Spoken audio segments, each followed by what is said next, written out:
You are very, very welcome. Thank you for being here. Speaking of, let me know where you are tuning in from. I would love to see. We have tons of people on this call. I'm so stoked about lots of folks that I've not talked to in, I don't know, maybe since the last year we did this. So this is going to be super fun. And I do have some notes that people sent in advance with questions, obstacles, challenges, frustrations, whatever it might be. Feel free to drop into the chat anytime along this whole way. Questions, frustrations, current sticking points, like where are you stuck? It's a really important time right now to be talking about all of this as we are rocketing our way to the end of 2025. It's like, I can't believe it's going to be December tomorrow. That's crazy. But here we are.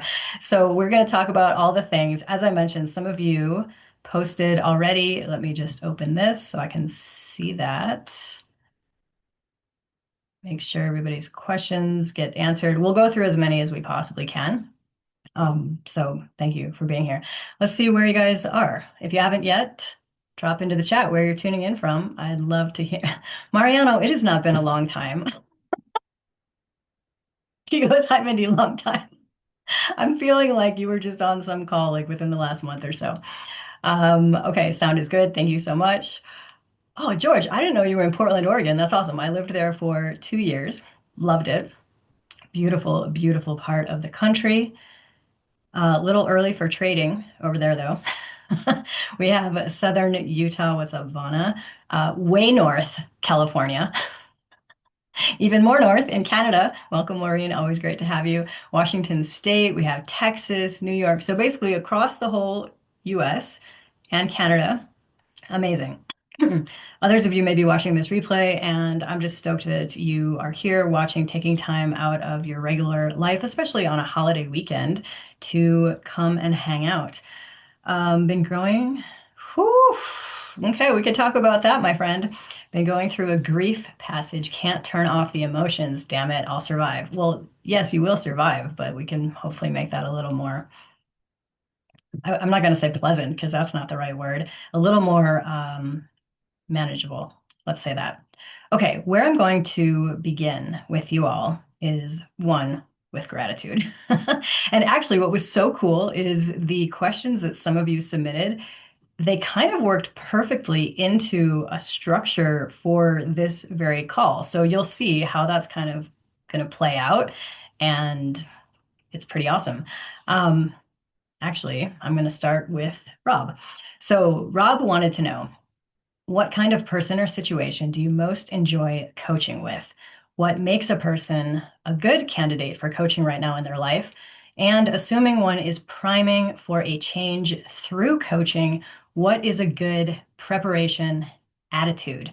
So the reason that I like this question so much to begin with is that that's what we're all here to do right now, right? Like you guys showed up to a live free coaching community-wide session, and this is just what group coaching is. It's people coming together and some people raising their hand, literally having the courage enough to raise their hand and say like, hey, I have a question, or hey, I could use some help right now, or hey, maybe I could use a little perspective shift right now. And that's what coaching is. So in talking about people who are coachable, this is the perfect way to begin this conversation. And the one thing that and now for those of you that don't know me, welcome. I've been doing this for going on 19 years. It'll be 19 years in the spring of 2026. So it's been a long time that I have been coaching people. And that's just in the official capacity. The whole reason I became a coach in the first place was because I was kind of doing that anyway. So like unofficially, who knows how long? A long, long, long time.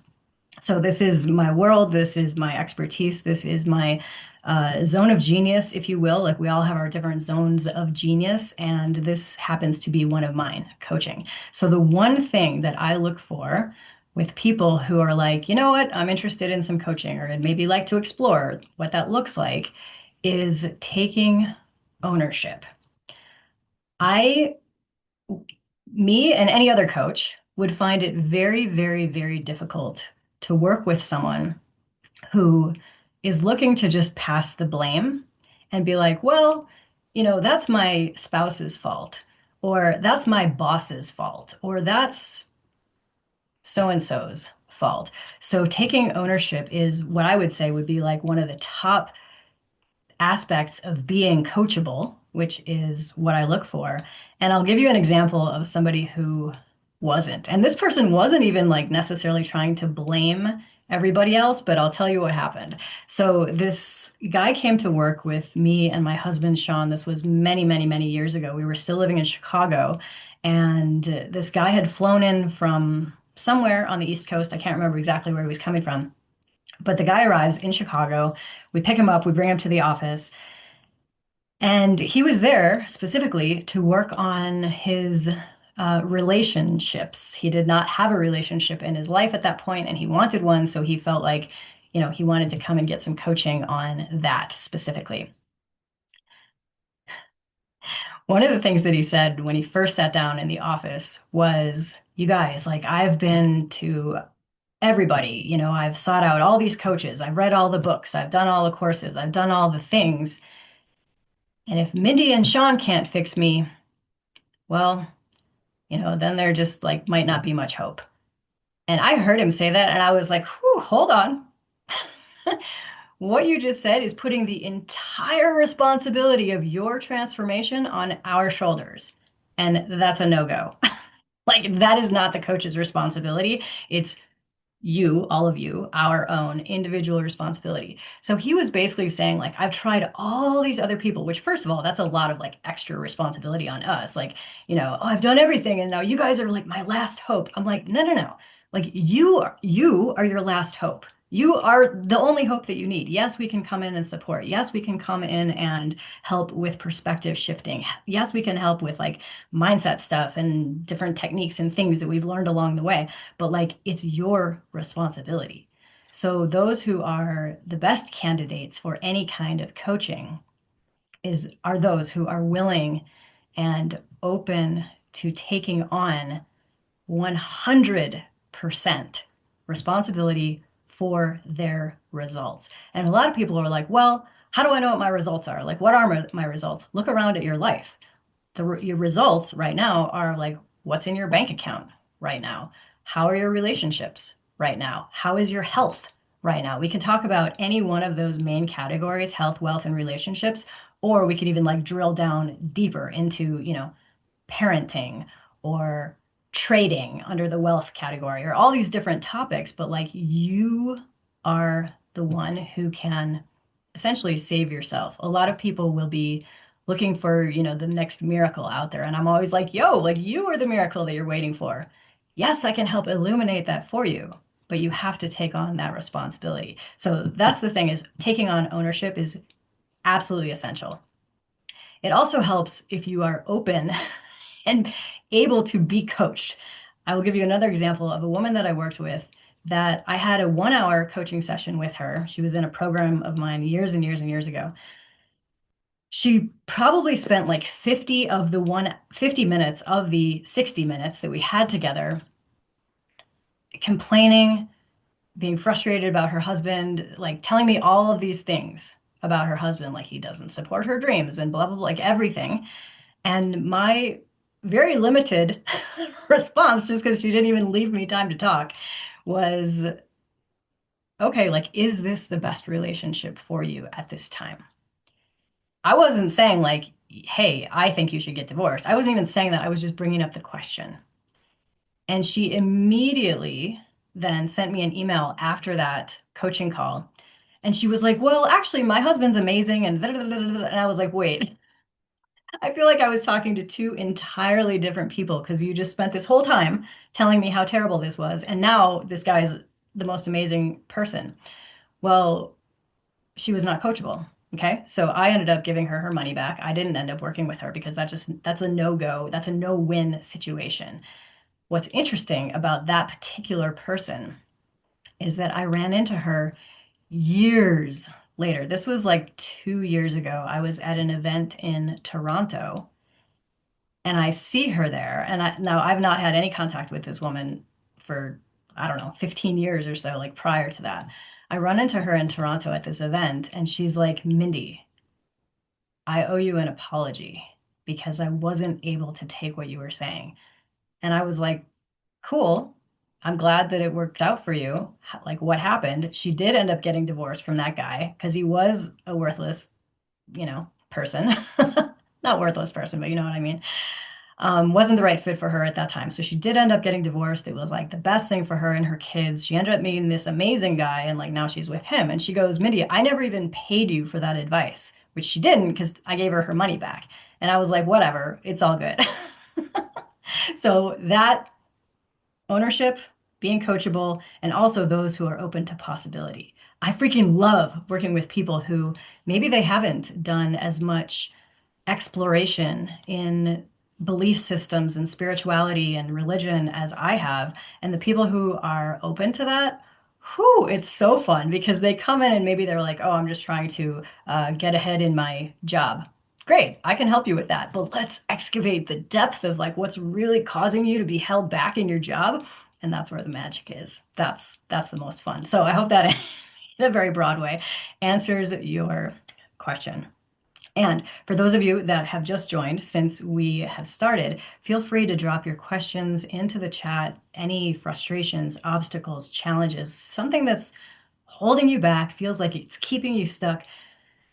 Let's see if we can get it handled today, because like I said earlier, we are zooming toward the end of the year, and 2026 is a whole new page, a new chapter, a new opportunity and potential for what we want to create and what do we want our lives to look like. So, from that question about what is like a coaching attitude to this question is really great. This is from Vana. She says, my question is on heart intelligence, or not heart intelligence. I'm reading that because that's what's in my brain. Heart coherence. I'd never experienced anxiety in my life, at least not that I remember. After 15 years of personal growth, inner peace had become my baseline, so she was doing great. Until a little over a year ago when I experienced some traumatic events. Now, anxiety has become not necessarily my baseline, but probably what I feel more often than not. How do I get out of this anxiety and back into peace? It's affecting my work, my family, and my well being. So, one, thank you for that vulnerability. Like, that's huge and courageous. Two, I'm going to tell you what I would do if that was me. Okay. If I was noticing in myself this rising level of anxiety, and especially if it's continuing to happen, if it's continuing to be the case. And the reality is, regardless of a recent trauma that has happened, I would say that as a whole, humanity is experiencing this on a much higher dose these days because the world is crazy right now. Like you turn on the news or social media or any of that stuff, and it's like disaster out there. So, two things that I would do if this was me. One, I would remember that idea that what you focus on expands. So, where am I putting my focus? What can I deliberately and very consciously focus on that is going to be at least less, if not entirely not, anxiety inducing? Okay, so remember this, what you focus on expands. That is on anything. If you focus on your health is going to expand. If you focus on your wealth is going to expand. Why? Because like you're learning and growing and developing and you're opening your mind to more possibility and more potentiality of that specific thing. So for anyone out there that is experiencing anxiety, what are you focused on? And it's going to take some work, and this work isn't exactly like the easiest thing in the instant, but it's a constant reminding ourselves of like, what do I want to be focused on? What do I want to be focused on? What do I want to be focused on? And continuously asking that question of yourself, even in the moment, as often as you can remember to do so. Because sometimes things like anxiety, things like depression can like overtake us and we can't see a way out of it in that moment. But as soon as we can like take a breath, this just pause, this very sacred moment of like Everything is fine here and now in this moment. Anxiety, as many of you know, is pulling something, thoughts, emotions, whatever, from the future, thinking about something in the future and feeling the fear of it right now, even though that thing is not currently happening here and now. Anxiety is from the future. Depression, on the other side, is pulling from the past and just ruminating and going over and over and over all that negativity from the past and feeling it now. So, in the here and now, there cannot be the anxiety of the future, the depression from the past, because it's just right in this moment. And in this moment is the only point of time that we have absolute power to direct our thoughts, to direct our focus toward what it is that we want to create. So, for everybody experiencing like this heightened level of inner chaos, know that a lot of that, and to Vana's point, she's talking about heart coherence. Why? Because that's what I focus on. For those of you, I'm not going to go into like the whole background of that, but for those of you that are interested, you can check out my book, The Heart of Consciousness. I wrote about all of this stuff in there. I think it's free on Kindle right now. So with practices like getting into heart coherence, the reason that that works is because we're getting out of our head and into our heart. So in the head is where all that anxiety is. In the head is where your fears, your frustrations, your overwhelm, your stress, your insecurities, all of that stuff is up here. And the reality is we make it worse on ourselves because we continue to cycle through those same thoughts. We just put it on like a record player on repeat and it's just going around and around and around until we can like pick up that little needle from the record player and ideally just like throw that record out. But oftentimes that's not quite so easy metaphorically. Maybe we can just put the needle down in a different place. So we're not running on that same exact rut, that same exact track all the time. What do I want to focus on? And that's a even broader general question for all of you to consider going into the new year is what do you want? What do you want? The very first book I ever contributed to, this was, I don't know, like a million years ago. I wrote a story about a guy that I worked with at my corporate America job. So this was pre-coaching, pre-entrepreneur, pre-everything. I was in my mid to late 20s, and I had a friend that worked with me there. He was an older guy, maybe like in his late, well, I say older, and now I am that age. This guy, he was probably in his like late 40s or something like that at the time. So he was significantly older than me at that time, is all my point was. I asked him once, we were having a conversation, and he was kind of just like, yeah, like, I assume I'll just like go on to the next level at this company and like do that, and then I'll retire, and great, like that's it. And I kind of just like looked at him. I probably looked at him like something was in his teeth or something. And I was like, what? Well, what do you want? And he stopped and he looked at me and he goes, it's a really good question. I don't know that anybody's ever asked me that before. And I was like, what? Like, that doesn't even make sense to me because that's the crux of like everything I do. Like, let's look inside you, you being each one of you, and what is the desire? What is the passion? What is the interest? What is the curiosity? What do you want? So also with the anxiety or even just the general question of what do I want, journaling that out would be really, really helpful. My husband used to say all the time that his journal, like a blank notebook, was the cheapest form of therapy that he has ever found. And it's true, because when we can get all of the crap out of our head and onto a page, it can help us understand even what we think. One of my favorite writers, Joan Didion, she always said, I write to know what I think. And it's like she had to like get that mess out, clean it up on paper so that then it turns into some level of like comprehension. Like, oh, okay, like I'm seeing this pattern here. Or, oh, I'm recognizing this. It's so, so helpful. So journaling for everybody, huge, huge thing. Okay. Let me actually jump into the chat and just make sure what's going on in here. Okay, hi, George. George says, I've been trading when the round turns were about $200. I don't want to say how long. Question is, what is the transformation from swing trading to day trading as I purchased the trade funder? What is the biggest challenge I have to face? I would say, because I started as a swing trader as well, that's when I learned how to trade was swing trading. And then once I got into trader funding, I was like, oh, day trading? Okay, cool. Um, I would say go in as a scientist, go in as an experiment and see what you like better.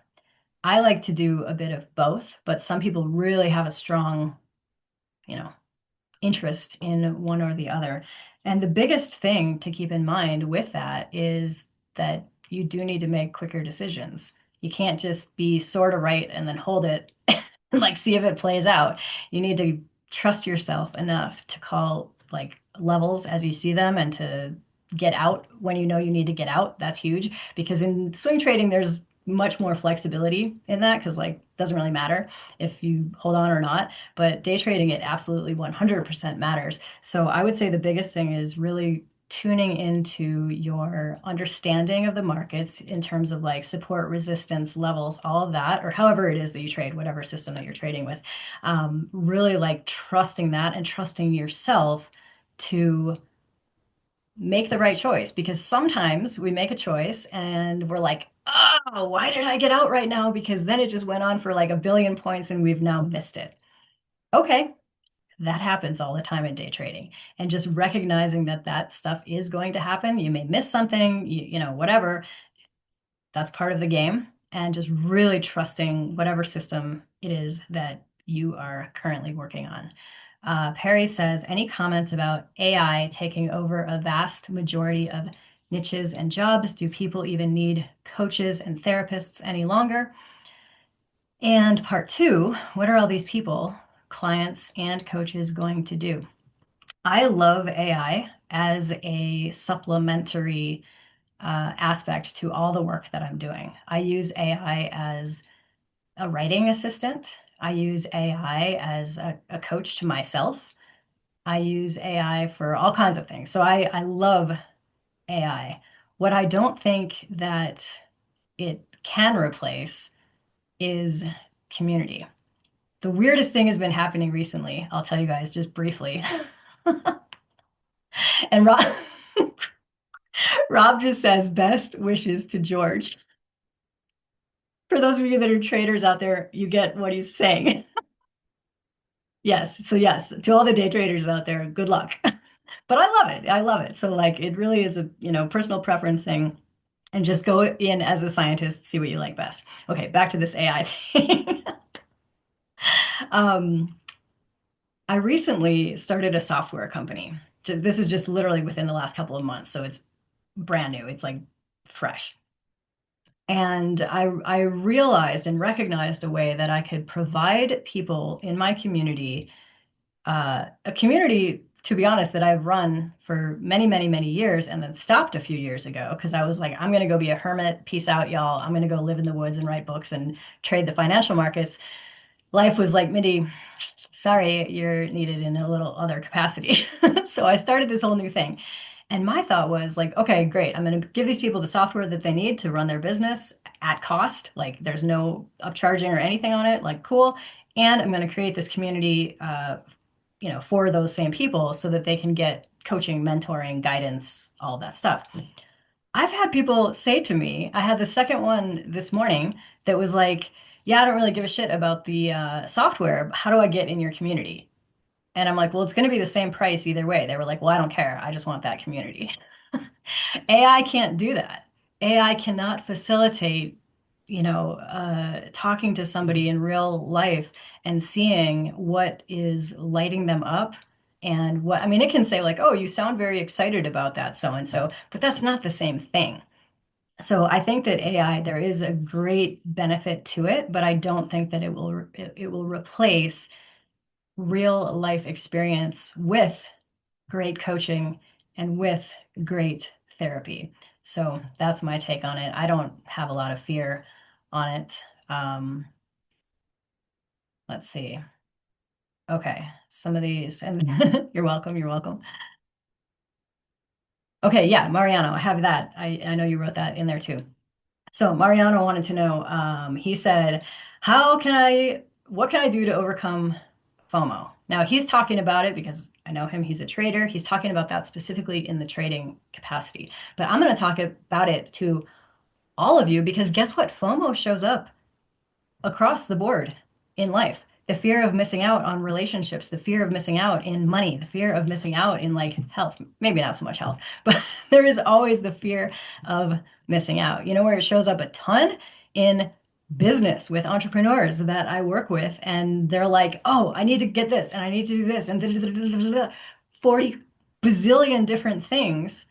And I'm like, you guys, focus. This is like the same. I all coaching is just reminding you and reminding me, anyone who is being coached, it's just the reminder business. It's stuff often that we usually know, but it's like just, we're afraid of missing out. And I wanted to present this idea. I have this I hold at my desk all the time. Um, and I have a link actually too to give you guys. Let me drop that in. If you guys want this that I'm talking about, you can get it here. Let me just send this to everyone.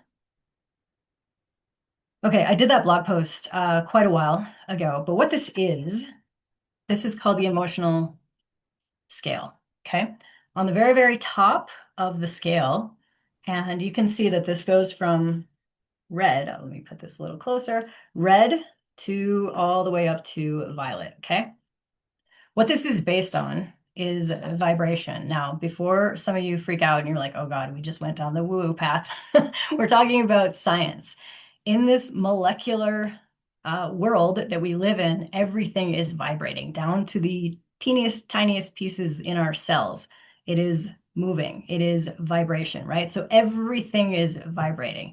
Well, when you have an emotion that is from a chemical response in your body, that's also vibration. And in terms of your emotions, these crappy ones down here, I shouldn't put that judgment on it, but the not so pleasant feelings ones down here, the lowest is fear, grief, depression, powerlessness, and victim. And then we work our way up the scale. I'm not going to list all of these. You guys can see it on your own sheet, but it goes up through like hatred and rage, revenge. Anger is number 17. Let's talk about how this works our way up. Anger is a higher vibration than 22, which is fear, powerlessness, grief, depression, and victim, because at that stage, we're like, there's nothing I can do.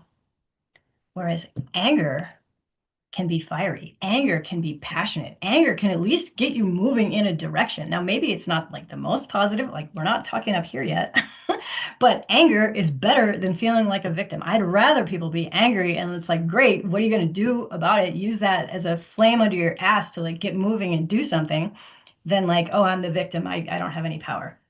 That's the worst. So, um, yeah, exactly. Joe Jovino's got it. He says everything around us is energy, frequency, and vibration. Love is the state with the highest vibration.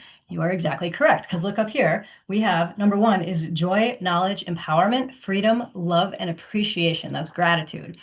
So, like all this good stuff, we have passion, we have enthusiasm, we have optimism, hopefulness, all this cool stuff. Okay, my point in that is to think about if you are looking at your trades or looking at the markets, if you are looking at a business opportunity, anything where there's potential FOMO, fear of missing out, I want you to consider from this list, what energy are you coming from? What is that space inside you that you are coming from? Are you coming from worry, number 14?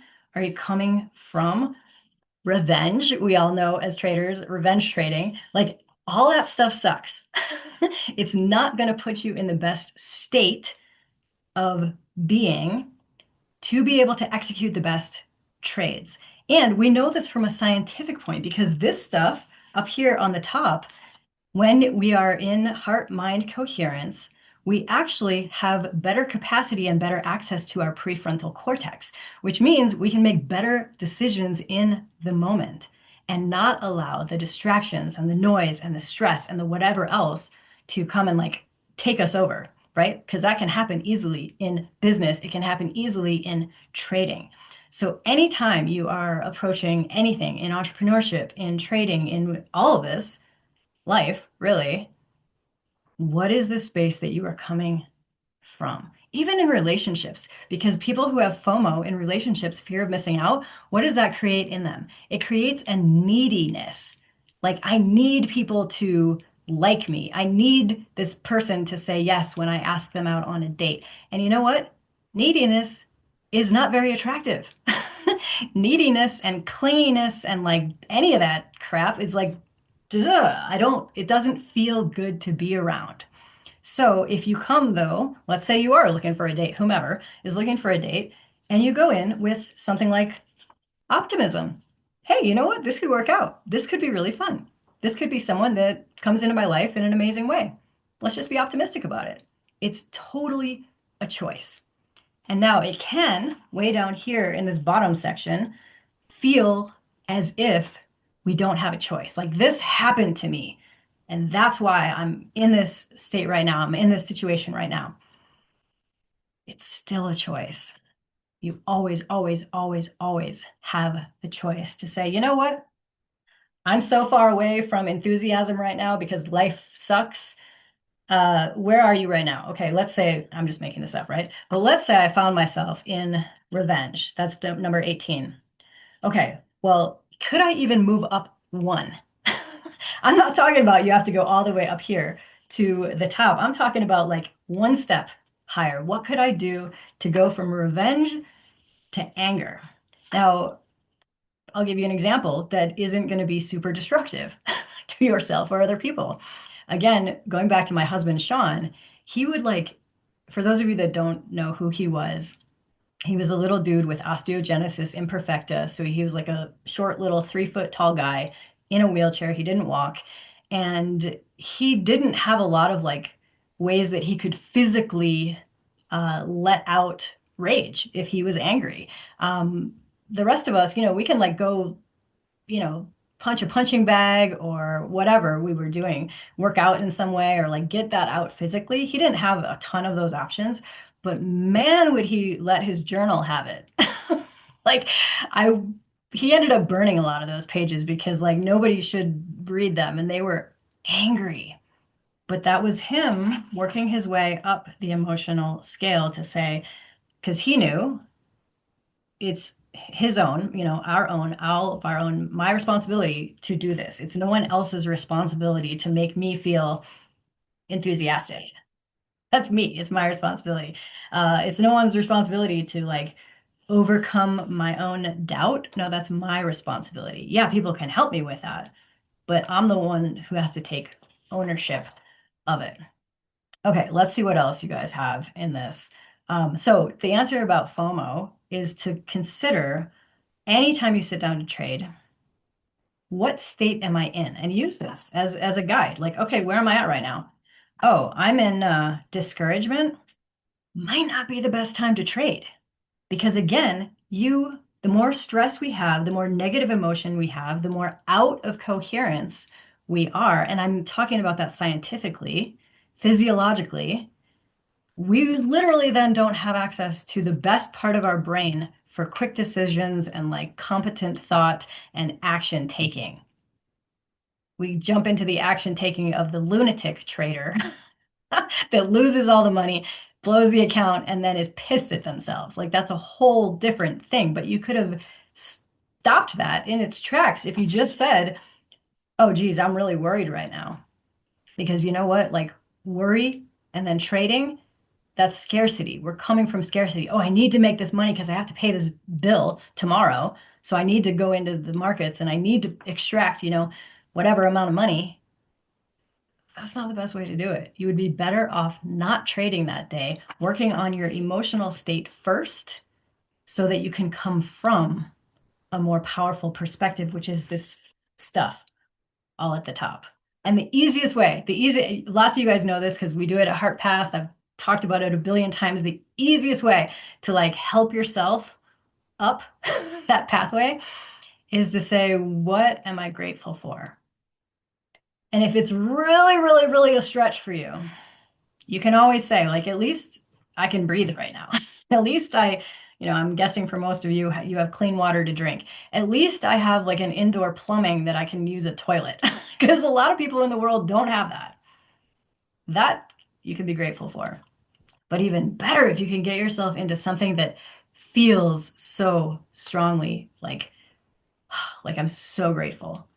And all of you have stories like that. You just might have to reach a little further for them. You might have to remember back to a situation where, like, wow, that was awesome. I remember when my dad first came to my Heart Path retreat, and that was one of the exercises we do. We talk a lot about gratitude.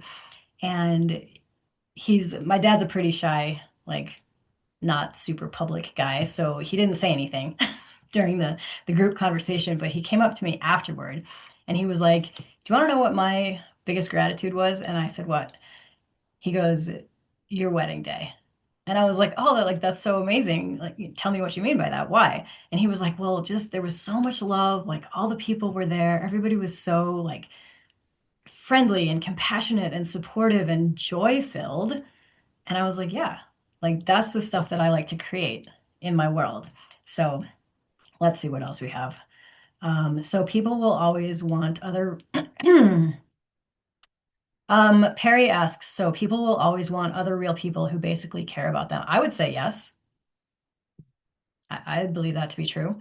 I think that the only people that don't are those that haven't realized that that's possible for them or that haven't experienced that to the utmost capacity because there's nothing that can compare to like the power of friendship and the power of love. And that's not just in romantic relationships, but like any kind of relationship that is pure and strong and powerful. And AI is not going to be that for you. Um, yeah, there's so many different missing out. There's also JOMO. So the joy of missing out, like, holy cow, I'm glad I wasn't in that. Joy of missing out is a more positive perspective as opposed to FOMO. Okay, let's see what else we have here.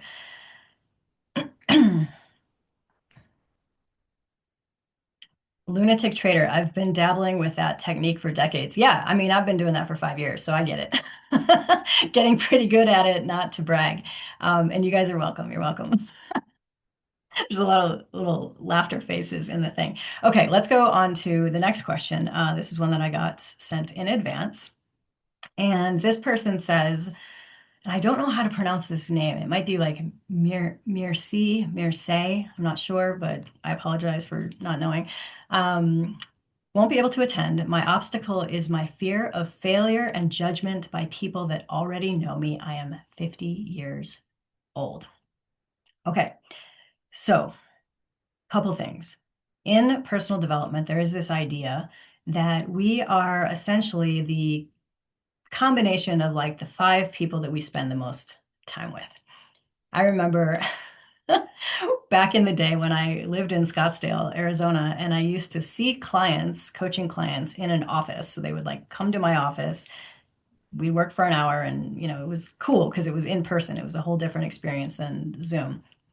And this guy had come in for some coaching and we were talking about this. I was like, okay, so who are the 5 people that you spend the most time with? And I always have people do things as physically as possible. So like I had a big whiteboard in that office and I had him go stand up at the whiteboard and like write the things on the thing. Like I'd rather have him doing and moving than just talking. It activates different parts of the brain. So for those of you that are coaches on here, that's just a good thing to know. When you can have someone, when it makes sense for them to do that, like that's a cool technique. So he goes up to the whiteboard, he's got the marker, and he hesitates, and then he's like, okay, my brother, he writes his brother. I was like, great, who, like we need 5. Who are the rest of the people? And he was like, huh, yeah, I don't even know who I'm spending my time with. I'm like, okay, well, let's talk about like colleagues at work or friends that you're, doing whatever with. Well, he eventually got his 5. It took a minute, but we got the 5. And then I was like, are these people, do they have a similar mindset to you? Do they have similar goals and visions to you? Do they have a similar idea about life? as you do. And he was like, no, they're super negative. And I was like, okay, do you maybe think that it might be time for some new people in your life? And he was like, maybe, yeah, because it's really hard to stay up in this if everybody that you're always hanging out with is down here. And I'm not at all saying that they're like not good people or anything like that. Like they're fine. They're just on their own journey. And you need to recognize that you, all of us, are on our own journey. And we have the responsibility and the choice to create the environment that is going to be most efficient and helpful to us achieving our dreams, to us achieving our goals in life, to us getting to where we want to be. Now, there are lots of different ways to bring in new people in your life. And I would say it's maybe more difficult these days. I'm not going to sugarcoat it. Like it used to be easier, probably. Yeah. But with like the online, everything, it might be a little harder, but at the same time, it can be easier because you can more easily go to the places where those positive people are, like groups that are run by people that you respect and admire. Like I met this woman just this morning. She was a recommendation, a connection from a client and friend of mine. And she was like, Mindy, you have to meet this person. I was like, great. I end up talking to her. She ends up joining my community.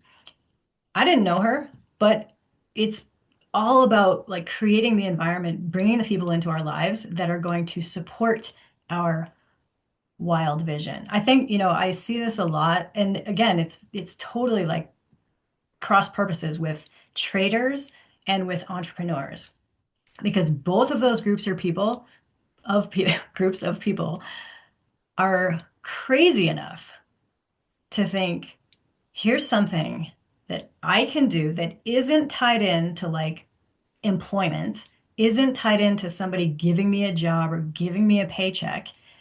And I think I can learn how to do that thing, whether it be business or trading, whichever.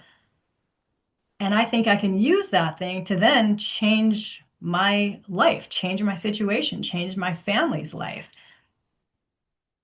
That's kind of a crazy idea in the world. Now, for us, like those who hang in my world, it's not, it's normal. We're like, yes, let's go. Come on. Like, how can we support that? Awesome. But to most people out there in the quote unquote regular world, like that's a weird idea. That's not a normal idea. Most people go to school, get a job, work the job, whatever. But the reality is like those structures are crumbling. And so more and more people are venturing into this like independence way of doing it, this self-reliant way of doing it. I can make this happen. I can learn how to trade the financial markets. I can learn how to run a business. I can impact the world in this positive way. And I myself am going to be the driver of that with the community that wants to come along with me. So this idea of like being judged by people who know you, I would say do a check-in on who those people are that you're hanging out with. Now, sometimes the people are our family members, so we can't just be like they're out, sorry, no, because they're family. But we can choose how much time we spend with various people. And sometimes it's the person that you live with. Well, if it's your kid, I would say, yeah, like you have the responsibility to raise up that kid until they're an adult. But let's say it's a spouse. Maybe they're not the best fit for you. Like I mentioned, that client I had, a while back, she found her dream relationship after she got out of the one that she thought was like she had to stay in. I'm like, you don't have to do anything. You get the choice. You get the choice. So that was the part, like judgment by people that already know me. Consider who it is that you're talking about. And do you want a little less of them in your life and maybe a little more positive, supportive people? Focus on that. And fear of failure, it is wired into our brains. Why does that happen? Because back in the day, when we as humanity were like emerging, We lived in tribal communities. We lived in these villages, and it was all about the support and protection of our tribe. So that when we feel like rejection from other people, that can feel very, very, very, very scary. But that's why it's all of our responsibility to find the people that are going to uplift and support instead of like tear you down and like not believe in your dreams and tell you that you're a piece of crap and whatever else happens out there. Like don't hang around with those people. Get rid of them to the extent that you can from your life and bring in new fresh people. But then this idea of fearing failure happens. Like I fail every single day. I can't tell you. I have so many stories of failure that I could go into. Like the biggest, hugest one, and a lot of you guys have heard this story, is when I decided to become an entrepreneur. I had my corporate America job. I was very successful in that. Like life was great, except that I felt like it was slow suicide to my soul, so I didn't want to stay there. Okay, so then I decided I'm going to become a coach. I'm going to become an entrepreneur. Cool. Within 2 years, I had lost all my money. I had racked up so much debt. I had terrible situations happen, all the worst financial things that you can possibly have happen, being evicted, your home foreclosed, filing for bankruptcy. I did all those things back in like 2010. Talk about failure. But here's the beauty is that it's all a learning lesson. This whole life experience that we are here, this time that we chose to come into this life, like here, that we can even connect now on this Zoom or on this replay, we chose that. And what that allows us to say is like, you know what? I'm just here to learn and grow. And quote unquote failure is going to be a part of that whole experience. But it's all how we are judging ourselves. Because, like, let's say it's a little kid that's learning how to walk, and that kid falls down and falls on his butt and then falls forward, and like he's really stumbling around. None of us would think, oh, that kid is failing at walking, right? He's just learning, he's just taking his first few steps. We don't call that failure. Whereas when we're an adult, well, now that we're an adult, we should have everything together immediately. We should know, we should do, end of story. What kind of judgment is that crap that we're placing on ourselves? That sucks. Failure, if you even want to, like, I don't even look at it as failure. I don't even call it failure. I'm like, yeah, that was a crazy misstep along the way. But you know what happens then? You develop, you grow, and you can help other people see that like there is light at the end of the tunnel. I didn't talk about, so at all of my like retreats and everything that I've done live for years after the bankruptcy, I didn't talk about it because I was like too embarrassed. I was too ashamed. I was like, who the hell am I to even be talking to people right now when I've had this like massive, massive financial challenge in my life? And then I started talking about it. Now, it took honestly a couple of years to like get past the fear of doing that. But I still remember to this day the very first retreat where I talked about it publicly. And I can't tell you the transformation that happened at that retreat because there were other people, and I did not know this, but there were other people in that group that were like, yeah, I had that experience too. And I was like, holy cow. So, first of all, I'm not alone. I thought I was, but I wasn't. So, most of the time, we're not. We just assume we are. And two, I was able to say, okay, well, I got through that. And now I've created this successful business. Guess what that means for you? The possibility is out there. If one person can do it, others can do it as well. So let me like shine the flashlight back for you on your path, tell you a little bit about what I've done, or at least what's worked for me, and move forward. So when I started sharing from those quote unquote failures, it actually was like so magical and spectacular at that event and then continuous events because it was just being real. Everybody has missteps, everybody makes mistakes. And like I said, we're just using that idea of failure as a judgment that we would never put on a kid that was learning to walk. So be a little bit more gentle with yourself and like just allow yourself to figure it out as you go. That's what we're all here to do. Okay.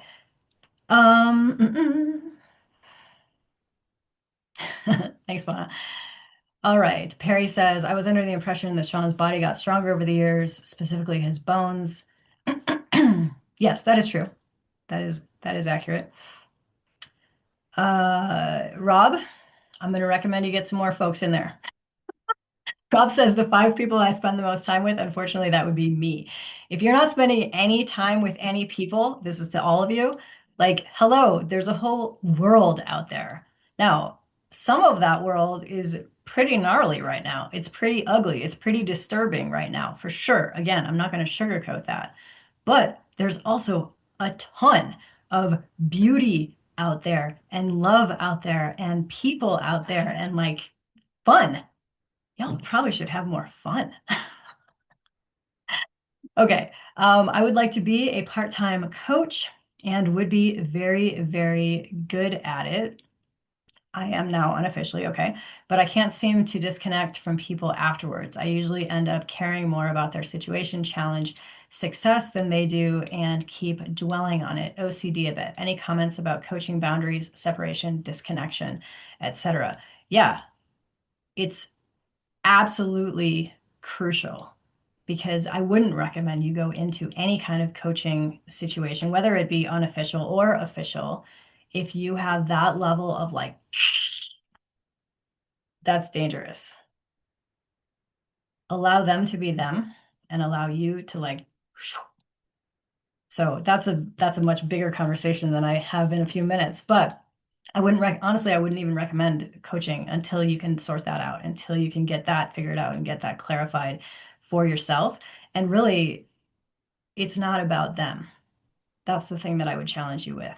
It's not about whether or not they're taking your suggestions or whatever. That's something within you that like needs to control or wants to. And let me be clear, with the intention of helping them. So it's all like from a very, very, very, very good place. But what that looks like to me is called codependence. And that's a very unhealthy and very dangerous situation for anyone to experience. And that should never be in a coaching relationship. So that is my thought on that. All right, you guys, we just have a couple minutes left. Any last minute, like, here's one thing that I've been thinking about that I haven't yet put in the chat, but like, I want to get that answered. I'm going to take a sip of water and go ahead and drop a thought into the chat.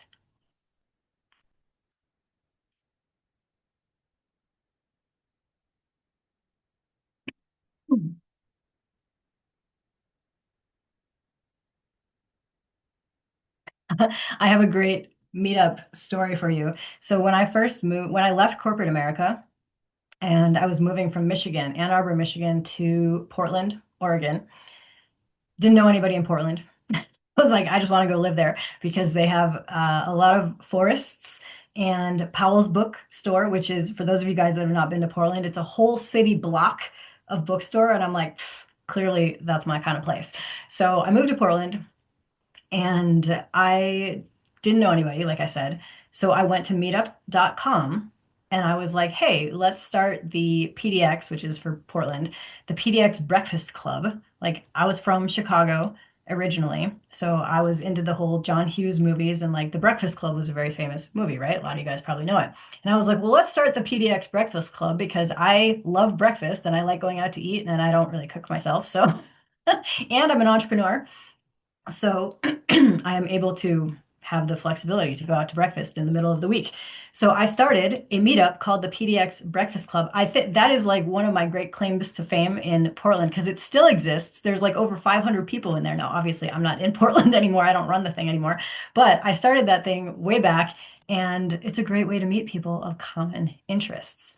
So all of you, those that maybe need some other people in their life, could go to meetup.com, check out what's going on in your local area, see if there's something of interest. Maybe you like to knit and there's a knitting group. Maybe you like books like I do and there's a reading group. Maybe there's whatever kind of group. Maybe there's an entrepreneur group or a trading group. But the cool thing with Meetup is that you can start one yourself. So if the thing doesn't exist, you can begin it. Yes, Perry, human design, and I think it's amazing. I wouldn't, I mean, you said it's a goofy system, but I think it's pretty powerful. Okay, final question. Lori, thank you. I know you posted this before and I forgot. Okay, how do I stop self-sabotaging? I'll end with this. I want to give you guys a little bit of a background in terms of what happens in our brain when we go to make change in our lives. This is going to be really, really crucial coming up to the new year because what do most people do? New Year's resolutions on January 1st. I'm going to get in shape. I'm going to make more money. I'm going to, whatever, all these goals and resolutions that we have. I think those are that's like a waste of time and energy, quite honestly, because if you are ever waiting for like some time in the future, there's no power in the future. The power is in now, as I mentioned earlier. The only point of power that we have is in the present moment. So, what happens? Let's say somebody's like, okay, thank you, Mariano. Let's say somebody's like, okay, I'm gonna, whatever, in 2026, I'm gonna lose 10 pounds. Okay. Then on January 1st, they're like, great, let's stop eating junk and stop eating dessert. And let's start going to the gym every day and like actually working out to lose those 10 pounds. Some people end up losing the 10 pounds, but most don't. And most people, even when they do lose the 10 pounds, they end up gaining it right back. Maybe even a few extra just in case. So what happens in a situation like that where we like make this declaration, this is, what I'm going to do, and then we don't follow through on that? Well, it's to Lori's point about self-sabotage, but what's happening in our brain is very, very, very lazy. The brain does not like to do a lot of work, even though the brain is like this extraordinary mechanism and like it's incredible. It also is an efficiency machine. Like it wants to be more efficient. It doesn't want to have to do a lot of work. So the brain is very comfortable and like fine in its current status. This is who we are. This is what we do. Well, if you went from like eating Cheetos and donuts on December 31st to January 1st, well, now I don't eat those things at all. And I'm going to go work out. The brain is like, what? Like, that's not who we are. And that's not what we do. So it wants to go back because it's lazy. It doesn't want to do all this work to like become someone new. It wants to just go back to what was, even if you don't like what was. That's the craziest part of it. Like what we call in personal development, our comfort zone, which is like our current status, like how things are for us in our life. That's our comfort zone. Even if the comfort zone sucks, or even if it's miserable, the brain would rather be there instead of venturing out into the unknown, into the world that, is uncertain. That's too scary. That's too much work. So we want to go back. So self-sabotage often happens when we try to go too far, too fast outside of that comfort zone. However, all of our goals, dreams, wishes, aspirations are outside of that comfort zone. So we have to figure out how to get beyond those walls and like out there. Going back to this whole idea I was talking about earlier, where like we lived in tribal communities, if we went out beyond the border of that comfort zone, if you will, we could very easily be eaten by a saber-toothed tiger. There was true, real danger. Our brains are still wired from that. However, today, for most of us, it's highly likely that we will not be eaten by a saber-toothed tiger if we venture outside of our comfort zone. Probably like nothing is going to happen, but our brain doesn't know that. So there's little teensy piece of the brain called the amygdala, which means almond in Greek, and amygdala is like this little almond shape. There's like two of them back here in the brain. So there are two little almond pieces in there called the amygdala. The whole job of that thing is like when something is different, when you go to change your life, when you go to like do something amazing that's different, the amygdala is like, hold on, go back.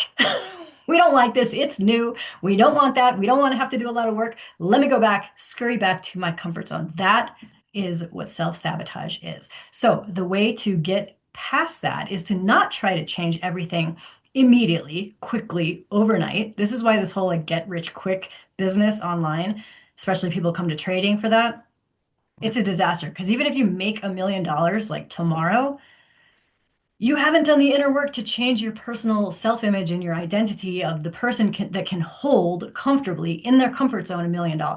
So that's why a lot of people that like win big in trading, or even let's say win the lottery, they end up broke like 2 years later because they haven't changed themselves. They've just changed their outside. So the way to get past that self-sabotage, past that comfort zone, is to take one small step. And real quick, I'm going to give you like the best example of this. And you can read about all of this. It's a book called One Small Step Can Change Your Life by Dr. Robert Maurer. Great book, highly recommend it. Go check it out. But in that book, he talks about somebody who wants to start eating better. And, or let me give you a different example. Somebody who wants to start exercising, okay? And he's like, well, what do you currently do right now? Well, I go to work and then I come home and I have dinner and I watch TV. Perfect. Don't put any judgment on like what you are currently doing right now. He said, okay, and he wrote this a long time ago, so it doesn't exactly apply right now because there aren't as many commercial breaks in, TV that we watch. But what he said was, would it be possible for you to go to work like you normally do, have dinner like you normally do, watch your TV like you normally do, and then just during one single commercial break, or let's even start smaller, one single commercial, could you stand up from your couch and just march in place? And the person is going to be like, yeah. It's so small that it sounds almost dumb. Like it sounds almost like an insult to be asked, like, are you like, can you even do this? Can you even march in place for one commercial? And the person's going to be like, yeah. And he's like, don't even do more than that. Just do one commercial. Okay, cool. Come back in a week. So they go, they do that. They just one commercial. So whatever that is, like 2 minutes, they march in place and then they sit down. Everything else is normal. The next week goes by. Okay, cool. Can you do two commercials? And the person's like, well, yeah, I can do that. Because again, it sounds so small. It sounds so stupid. It sounds so insignificant that it's like dumb. Why even waste our time? But this is the only way to sneak past the amygdala is by tiny, teeny steps where we can like inch our way forward. Because then what happens week by week by week by week, eventually that person's like, hey, I went to work, I came home, I ate dinner, and now I'm marching in place for the whole show. So whatever, 30 minutes, hour. And when they're starting to feel better physically, that translates to, you know what? I don't need this dessert tonight. Like I just want to get to my show. So when we work on our lives, it impacts all areas of our life, which is so, so, so fun. We'll wrap it up. Thank you guys so much for being here. I so appreciate your time, your attention, taking time out of your regular lives to come and hang out here. I want to wish you the best going into the holiday season. Jeannie, what's up, Jeannie?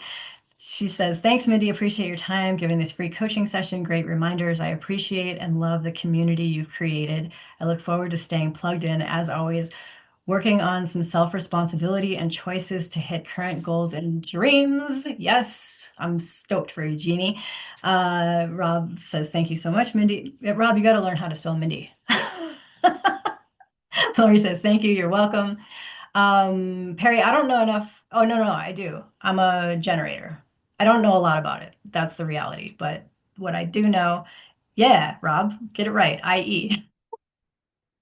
All right, you guys, happy holidays, happy new year. Take small steps toward your goals, not these big resolutions. super looking forward to hearing what happens with you as you go out into the world in the next year and like what it is that you want to create. If there's ways that I can support that, please don't hesitate to reach out. Yes, there is a replay of this. It will go out to everybody who, hey, Roberto, everybody who registered. So you guys will have access. You can replay it or whatever.